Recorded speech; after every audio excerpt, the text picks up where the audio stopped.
Hello mga kabibigo, welcome back sa ating bagong YouTube channel. Ito ang pinakamaingay ng YouTuber sa balat ng YouTube. Ako si Kabibig, maglabag-labag na tao with evidence. Naku, pahiya na naman si Risa Hontiveros. Malalaman mo talaga na nagsisinungaling ang isang tao, no? Sa mga statement niya. Ito kabibiga, wala namang problema sa mga insertions ni Risa Hontiveros sa budget. Okay lang naman. Aminin lang niya na meron. Kasi until now, she's always said na wala akong insertion sa BICAM. E paano nga? Ikatonyeng, may detalye, may ebidensya na talagang kinokonek kay Risa Hontiveros. At hindi lang si Risa Hontiveros ang may budget insertions. I think most of the senators. Nasabi na ito ni Ping Lacson, nasabi na ito ni JV Ejercito, at ang number 1 nga ay si Grace po na may 11 billion. Tapos si Risa, Santa Santita, nag-deny. Kaya ito sabi ni sa interview ni Anthony Taberna kay Franklin Drilon na former senator, ilang beses naging Senate Majority Floor Leader, 4 na beses na naging Senate President, at dati siyang naging chairman at pangulo ng Liberal Party. Sabi ni Drilon, ang insertion at amendment ay pareho lang, walang pagkakaiba. So ngayon, sino ang sinungaling? Nako, baka hindi alam ni Risa Hontiveros kung ano ang ibig sabihin ng insertions at amendment. Kaya mali-mali ang kanyang pagkaintindi. So kung meron kang in-amend, it means meron kang in-insert sa budget. Baka iba ang ibig sabihin ni Risa sa insertions. Pakinggan natin kabibiga. Ito yung explanation ni Senator Franklin Drilon. Go. Ito na kabibig. Ito po ba at amendment, ano ang pagkakaiba? Wala po. Sa terminologies pa nga po ngayon nag-aaway Ang insertion daw po ba at amendment, ano ang pagkakaiba? Wala po. Pareho po yan.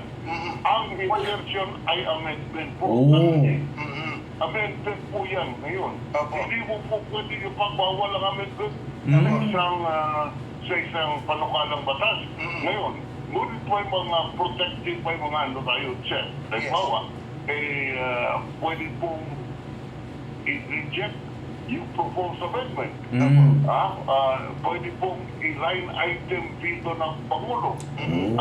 Pwede pong hindi i-release ng Pangulo. Kaya wala tayo. Yun ka, bibi. Yun na nga. Yun ang nakakahiya ba? Sinampal si Risa Hontiveros, mga kabibig. At may komento si Attorney Vic Rodriguez at si Senator Marcoleta tungkol sa tiba-tibang pera, tiba-tibang budget. Nako, nakakahiya. Watch this video. Tiba-tiba kaayo, Senadora. Kanya ka pala ganyan. Paldo kaayo, Madam Chair. Ang laki pala ng insertion mo. Ang dami mo pa rin palang flood control project. Ngayon, wag din po tayong papadala roon basta-basta. Yes, maganda yun na nahubaran siya at nalantad na paldo kaayo si Madam Chair. Paldo kaayo. Kanya lamang, kung inyo pong susuriin, maaring ito ay bahagi ng ploy na ilayo si Bongbong Marcos at tumbok na ho ang Malacanang Kanya kinakailangan nilang mailaglag si Paldo Kaayo, Madam Chair.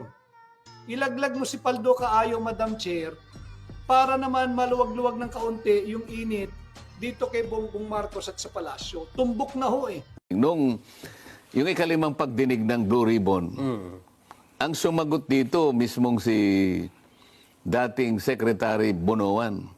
Nasa tabi niya si former Undersecretary Catalina Cabral. Opo. Ano yung mga insertions na yan? Yes. 4 na bahagi sinabi niya no? Yung unang bahagi, yung allocable, sabi niya. Allocable, Na-discuss na ba natin yun? Hindi pa po. Yan inaalok. Hindi. Galing sa salitang allocable. Hindi. Allocable ka niya. Nung ko lang narinig yung allocable Ano ba, ipaliwanag mo nga yung allocable. Meron ng ceiling. Ito DPWH lang Okay. DPWH, may ceiling na. Okay. So may mga project per district, national, region, bla bla bla. Aha. Ngayon, naging policy pala nila na kung mo nakatalatag na yung ceiling, para hindi na mabago yan, nakahanda sila na maglagay ng allocable amount for the members of the House of Representatives. Ibig sabihin, kung meron na sila, hindi na nila, ito, ano ba ito, ganyan-ganyan. Opo. Hindi na kukwestiyonin nyo kasi sila man ay meron ng para sa kanila na doon ilalagay yung mga projects na gusto nilang latagan. Yung pala yun. Allocable. Allocable. Okay. Yung allocable na yan, 400 billion yan. Ba, malaki din pala, no? So, yan, tandaan nyo 400 billion.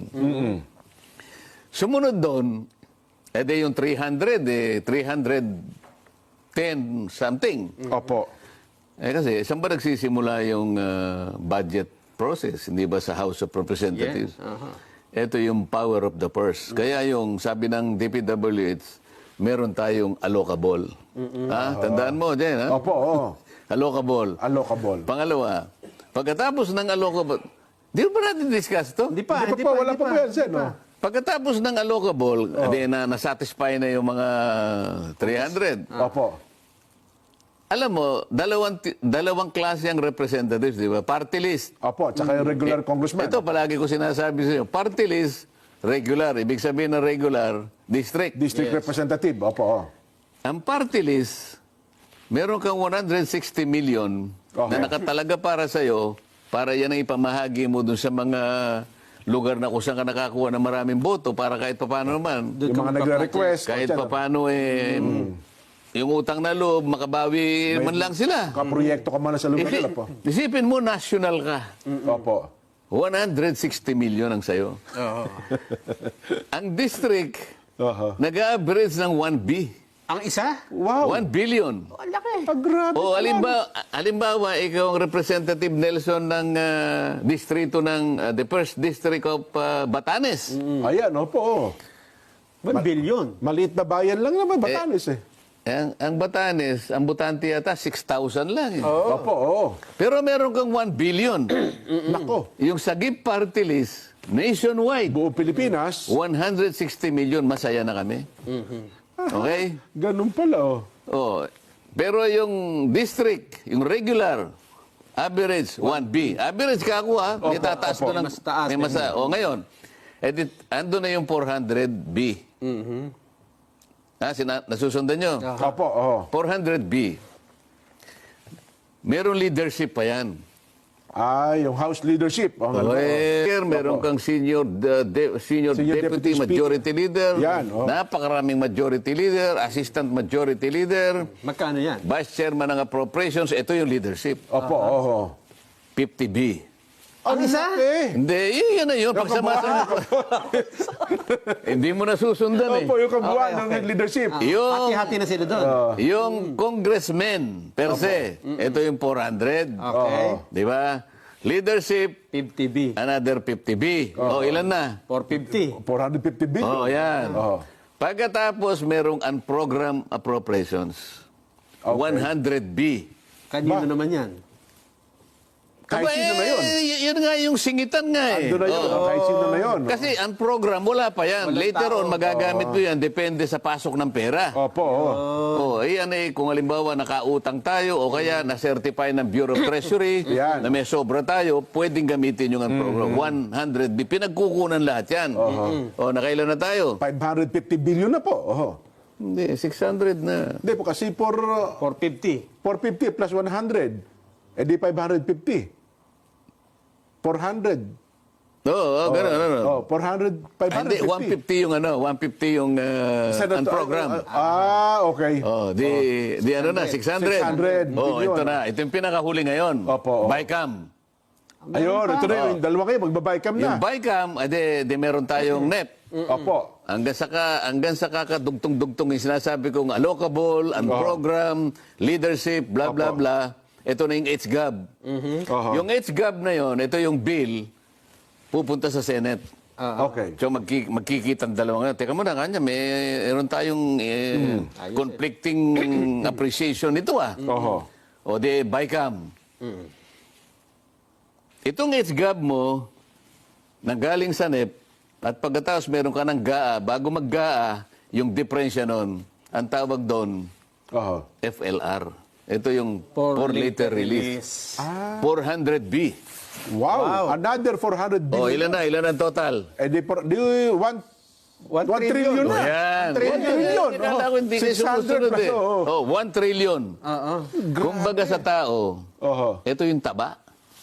Ayun, yung pala pinapaliwanag yung taba. Ito yung pinapaliwanag ko. Ito yung, ano yung ibang katawagan sa taba? Kolesterol. Kolesterol. Yan, opo. Ano bang ginagawa ng tao para sa ganun, yung kolesterol niya hindi makaapekto sa kanyang kalusugan? Tinatanggal. Opo, oh. Pinipilit niyang Wala. Opo.